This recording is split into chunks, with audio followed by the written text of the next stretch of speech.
Сәлем достар, біз бүгін дапанжи тамағын әзірлейміз. Ол үшін бізге қажет болатын ет, одан соң сәбіз, пияз, болгар бұрышы, картоп және кәдімгі ет тамаққа сияқты қамыр қажет болады.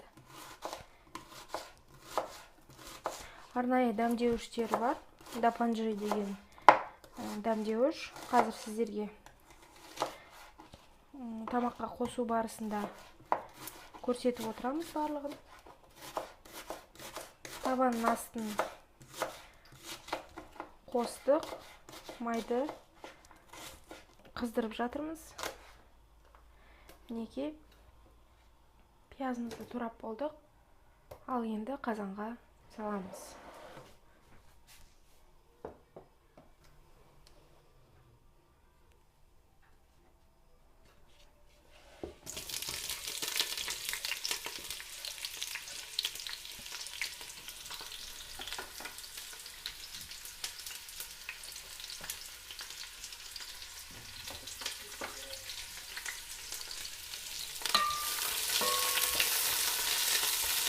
Жақсылап араластырып,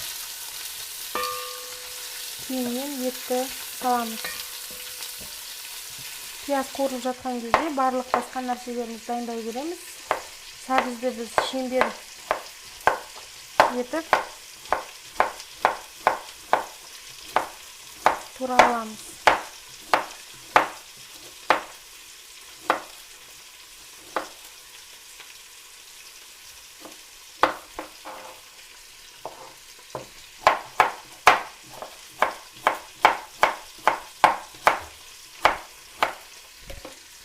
Пияз жақсы қуырылды, сары түске айналып, енді келесі кезекте алдын ала турап қойған етімізді саламыз.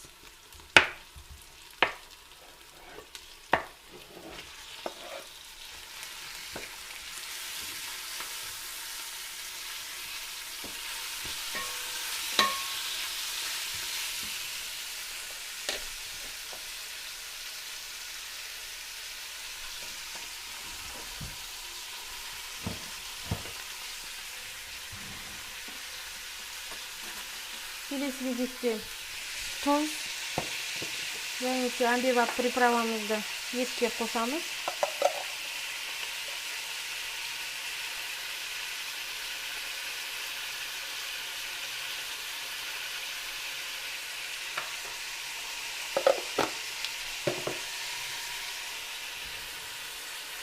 Соя соусын қосамыз, бірақ көп емес.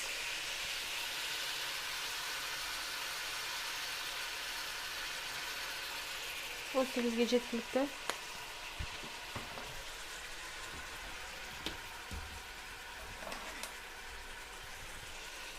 Үнемі кез келген тамаққа қосатын біздің приправамыз, дәмдеушіміз, әмбебап универсальная приправа деп айтамыз. Жарты ас қасық көлемінде. Мінекей.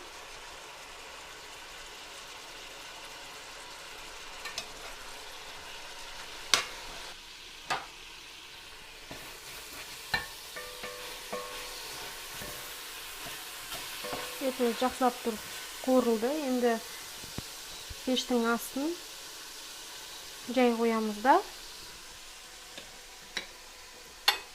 Көп емес, аз ғана су құямыз.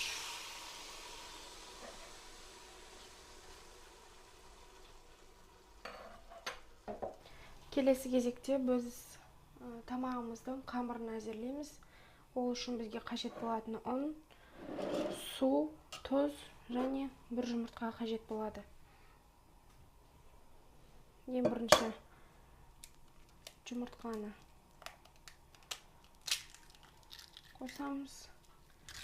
Келесі кезекте біз бөлме температурасындай жылы суға жарты шай қасық тұз салып, тұзымызды ертіп алдық. Енді келесі кезекте су құямыз.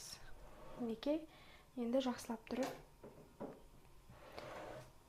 араластырып елейміз. Кәдімгі жұмыр қатты қамырға айналғанша илей береміз. Қамырымыз дайын. Мінекей. Енді біраз уақытқа бетін жауып қойып қойсаңыздар болады. Жарты сағат 40 минут жеткілікті. Мінекей. Картоптар егер осындай өлшемде кішкентай картоптарды осылаймен қалдыра береміз. Үлкендерін ортасынан бөліп пісіп жатқан етімізге саламыз. Мінекей.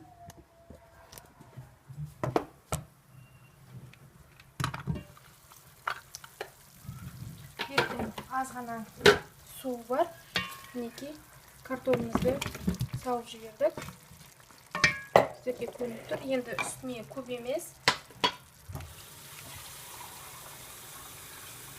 Мінекей. Осынша су құямыз.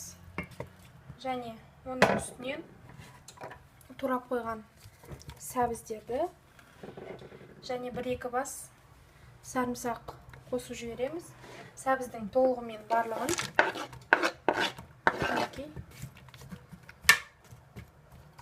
Енді пешіміздің астын отты біраз жоғарылатамыз. Бір қайнағанша, қайнағаннан кейін суынан тұзын көрсеңіздер болады.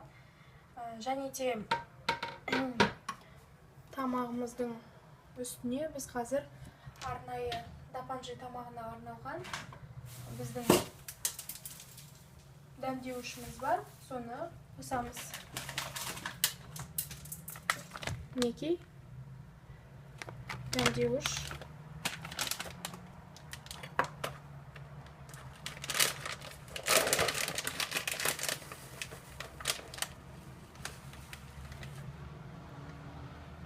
Осы жеткілікті.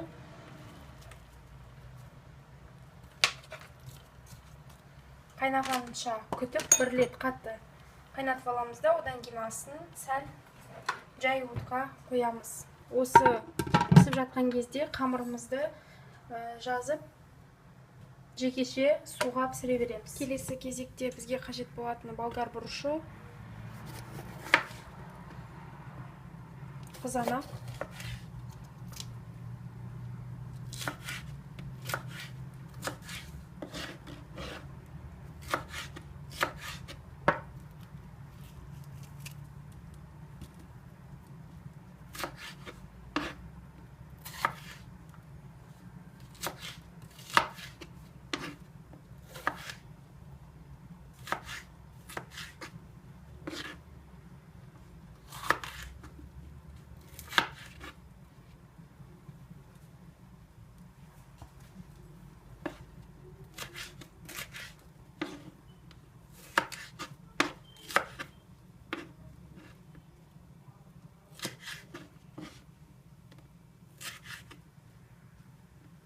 қызанақ,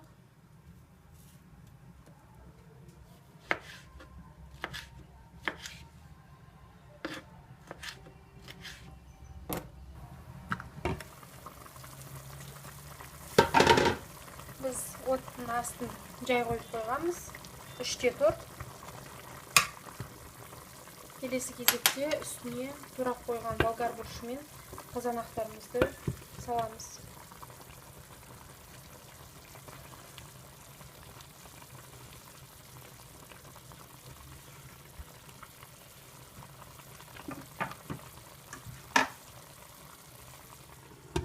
Достар, қамырымыздың арасына май жағып біз салдық пісіруге.